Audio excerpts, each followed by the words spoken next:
Certainly not.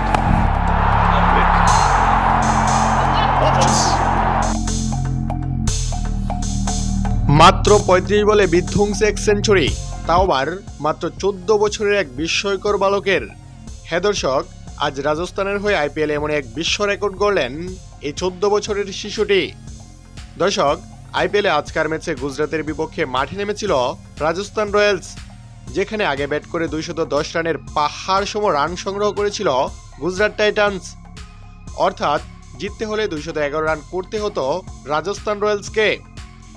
এরপর সেই run তারা করতে নেমে রীতিমতো জ্বর শুরু করলেন রাজস্থানের দুই ওপেনার বৈভব সূর্যবংশী ও যশস্বী জয়সওয়াল, যেখানে সবচেয়ে ভয়ঙ্কর ব্যাটিং তাণ্ডব চালালেন মাত্র ১৪ বছরের শিশু বৈভব সূর্যবংশী। রীতিমতো গুজরাতের বোলারদের পিঠিয়ে দিন নাস্তানাবুদ করে মাত্র ৩৫ বলে সেঞ্চুরি পূরণ করেন এ বাঁহাতি ব্যাটার, যেখানে ১১টি ছক্কা ও ৭টি ছাড়ের মার মারেন এ ছেলেটি। দর্শক, আর বৈভবের এমন জ্বর দেখে তখন অবাক হয়েছিল ধারাভাষ্যকের থেকে শুরু করে গ্যালারিতে থাকা দর্শকেরা সহ পুরো ক্রিকেট বিশ্ব। এদিন অবশ্য ১০১ রান করে আউট হন এ ব্যাটার। তাতে শেষ পর্যন্ত গুজরাটকে হেসে খেলেই হারায় রাজস্থান রয়্যালস।